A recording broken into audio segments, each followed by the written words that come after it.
Добрый день. Смотрим на капусточку нашу. Футоский сорт.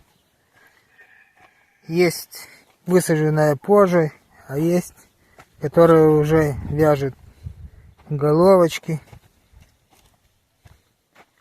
Вот так она выглядит. Капусточка подойдет на голубцы. Вот такие вот головочки вяжет.